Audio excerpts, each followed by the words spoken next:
Bernardo Magesse, ele é do Clube de Membros, falando que o time não mereceu a vitória, porém a entrevista do Carlinhos no final foi tão bonita, feliz pelo jogador e óbvio pela vitória.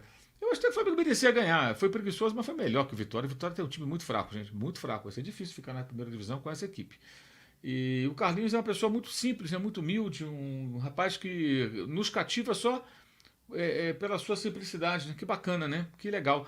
E é um jogador que tem um detalhe que não sei se todo mundo acompanhou, provavelmente algumas pessoas sim, outras não. Ele deu uma parada na carreira dele por conta do problema de saúde de sua mãe, né? Para poder acompanhá-la, poder tratar, priorizou a mãe, a carreira em dado momento. A mãe dele faleceu agora, recentemente, há poucas semanas, mas em dado momento ele teve que deixar o futebol meio de lado e ele poderia não ter conseguido voltar a jogar. Isso pode ter dificultado, ou certamente dificultou, né, a sua trajetória. Então é um jogador que talvez tenha estourado um pouco tarde, com 27 anos, né? Foi bem no Nova Iguaçu, e que talvez seja melhor do que a gente imagina, né? Não vou dizer que ele vai ser do nível do Pedro ou do Gabriel, mas ele pode ser um atacante útil. E tem mostrado, fez um gol contra o Atlético, importante, né? Naquela oportunidade, e hoje marcou o gol da vitória. Então, a gente vê que é um cara que tem sua utilidade. E esse gol de hoje foi um gol em que ele mostrou uma qualidade importante para um jogador do seu porte físico, que foi aguentar na força ali a chegada da marcação adversária para fazer a proteção e fuzilar ali, fuzilar não, tocar na saída do goleiro com muita tranquilidade. Foi um gol importante, uma participação muito, muito boa dele como centroavante, né? Que é uma das características de um centroavante forte como ele, né? O Pedro Vitor Pimentel, o José Nóbrega Júnior, Tomás Sodré, falando que o Gabigol foi decisivo, foi, deu passe para o gol. É isso que a gente quer ver do Gabriel, que ele consiga ser realmente decisivo, que ele consiga fazer participações mais relevantes. Quando o Atlético Goianiense faz 1-0 ao Sofascó, você ouviu o barulho, o ruído do Sofascó? O Sofascó avisa que na hora que sai o gol. Gol do Atlético Goianiense em cima do Bahia. O Bahia está em queda livre, hein? O Bahia perdeu em casa para o Corinthians, antes perdera também para o Cuiabá e agora está jogando em Goiânia e perdendo para o Atlético, que é o Lanterna. Com esse gol, vamos ver como é que ficou a classificação com esse gol. Desconfio que o Fluminense volta para a Lanterna, né? Eu desconfio que o Fluminense volta para a Lanterna com esse gol do Dragão, que joga em casa e faz 1-0 no Bahia. E o Fluminense volta à Lanterna, vai a 14 pontos o Atlético e o Fluminense tem 12. O Fluminense 12 com esse empate. Se o Fluminense vencer a equipe do Palmeiras, aí ele vai a 14 e fica à frente acho que no saldo de gols, né? Porque os dois teriam o mesmo número de vitórias. Então o Fluminense está voltando para a lanterna do Campeonato Brasileiro nesse momento com essa vitória parcial do Atlético Paranaense sobre a equipe do Bahia.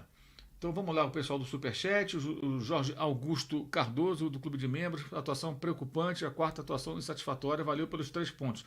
Eu dou até um desconto nas outras, porque o time estava numa pegada muito forte, desfalcado, sem jogadores para revezar adequadamente, sem os jogadores que estavam na Copa América, mas depois disso foram 9 dias de descanso e preparação, né? O gol foi do Luiz Fernando, tá? O gol do Atlético. E uma partida muito ruim contra o Cuiabá, e hoje de novo contra o Vitória, repito, uma equipe muito fraca do Vitória. O Flamengo teve tudo para se impor e não se impôs. É algo que o Tite vai ter que descobrir o que está acontecendo ali, porque o negócio não está legal não, cara. Não está legal não. A postura do time já é um negócio, não é questão meramente tática ou de estratégia, não, é uma questão de postura mesmo. A postura do time é uma postura de um time lento, que não vibra, não pressiona, não fustiga o adversário, tem oportunidade de finalizar, não finaliza. É estranho, não dá para entender. O Byron Santos, chamei o Tite de lesma em outra live, você não gostou, me desculpa, não quis ofender a você nem ao Tite, minha atuação dele foi sofrível. Eu acho, Byron, que assim, você gostaria no seu trabalho que alguém te chamasse de lesma porque você eventualmente não fez um bom trabalho num determinado momento? Eu acho meio baixaria demais, mas se você consegue ter digamos assim, uma capacidade de reflexão, de perceber a bobagem que escreveu, ok, vamos em frente. É nobre da sua parte. Wanderson Souza, boa noite, mais um jogo patético do time do Flamengo, ainda com a teimosia do time para mexer no time. Quando mexe é só para ir para baixo. É verdade, ele está mexendo dessa maneira, vira um jogo meio aleatório. Ele tentou explicar, não, fulano na direita, esquerda, peraí, gente. Botou o Carlinhos, o Gabigol, foi para cima, Matheus Gonçalves, praticamente não tinha mais meio campo, o time todo remendado, pô. Só que o Vitória cresceu o olho, né? O Vitória, quando estava numa pessoa, dá para ganhar. e aí deu aquele espaço por onde o Flamengo construiu a jogada do gol da vitória, com a assistência do Gabriel e o gol do Carlinhos, tá? É, a Verônica Moura, do Clube de Membros, a história do time que desfalcado jogava melhor que o time titular. O Flamengo não consegue ser intenso e competitivo por muito tempo. Por quê? É a pergunta de US$ 1 milhão, Verônica, ninguém consegue entender. E aí o Tite, quando perguntado, meio que se esquivou. Alisson Soares, parabéns ao campeão estadual baiano que fez jogo duríssimo contra Palmeiras, Botafogo e Flamengo. Acho que não cairá. Olha, Alisson, fez jogo duríssimo em casa contra os três, mas perdeu os três. Eu acho o time muito limitado, cara. Eu acho muito limitado. Não vai ser fácil ficar, não. A Vitória vai ter que melhorar bastante. Paulo Estácio, comparar Alan ao Márcio Araújo é um elogio ao Alan. Não acho, não. Dino Fael, você não acha que o desempenho nesses últimos jogos contra times fracos preocupa no mata-mata que estão por vir? Palmeiras atitude contra a Bolívia. Dino, é o que eu falei há pouco, né? Eu acho que a mobilização para esses jogos muitas vezes é diferente. E é o que se espera, né? Que o Flamengo tenha uma outra mobilização, uma outra maneira de se comportar em jogos contra adversários que são melhores, são mais desafiadores.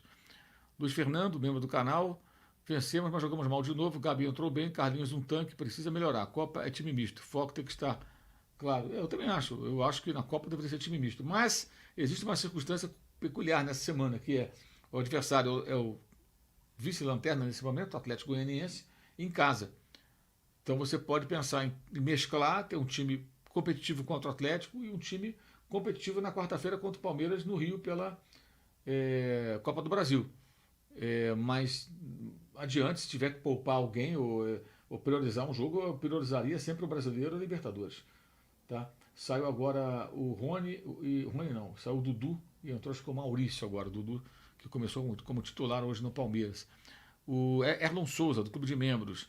Fiquei com a impressão hoje de um Flamengo desentrosado, como se os caras não soubessem os movimentos. Passou isso mesmo, mas nem é desentrosamento, é postura mesmo. Você percebe, toca, não finaliza, não sobe a marcação, quando sobe a marcação no campo do adversário, não é uma marcação feroz e intensa, como já vimos em outras oportunidades, com o mesmo técnico. Sabe, o time parece assim, vou ganhar quando eu quiser. Vou ganhar quando quiser. E não é assim. E aí vai para o sofrimento, né? O Alisson, novamente, sou a favor de priorizar o brasileiro e não as Copas. Eu acho que o brasileiro e a Libertadores deveriam ser a prioridade. O PC esteve, só o Tite achou que o Flamengo jogou bem no primeiro tempo. Realmente, acho que só ele. Não é possível que ele achou aquilo bom. Para mim, isso é declaração para consumo externo, né? Fábio Luiz Guedes, quanto mais necessário, até perceber que o Tite está fazendo no Flamengo o mesmo trabalho medíocre que fez na seleção. Depende do ponto de vista, né, Fábio? Por exemplo, até a Copa do Mundo, nas eliminatórias e tal, ele estava voando. Chegou na Copa, deixou a desejar. Rafael Soares, surgiu em outra live uma especulação que a diretoria pediu o Tite para evitar a escalação do Ortiz, para que ele não bata as metas e assim não pagaria bônus ao Red Bull. Pode apurar para a gente? Rafael Soares, eu não vou ficar apurando especulação, né, cara? Quem traz essa informação é quem tem que falar sobre isso, entendeu? Sinceramente. Vamos lá. Vamos pensar aqui um pouquinho. Se a diretoria pedisse para o Tite, quantas pessoas vão participar dessa conversa? Né? Quantas pessoas? Sabe, o Flamengo gasta uma fortuna em contratações e tudo. Vai estar se preocupando com bônus por Léo Ortiz. Sinceramente. Eu acho uma história tão fantasiosa que realmente. E assim, quem é que vai negar isso? E quem é que vai confirmar isso? Eu só fico imaginando o seguinte: vão chamar o Tite para falar um negócio desse. Vai ser uma reunião com 15 pessoas? Não. Isso aí vai ser uma conversa de o Tite mais um ou dois dirigentes. Isso vai ficar entre eles. Se o Tite compactuar com isso, vai ficar entre eles. Ele compactuaria com isso? Um técnico consagrado como ele? Sei lá, mas não dá para levar isso a sério. Desculpa, mas não dá. Não sei de onde veio isso, mas não dá. Você mesmo colocou uma especulação. Moisés Flamengo. Flamengo Mimi está detonando o treinador depois de uma vitória. Parabéns pelo trabalho. O Flamengo Mimi está sempre insatisfeita, né?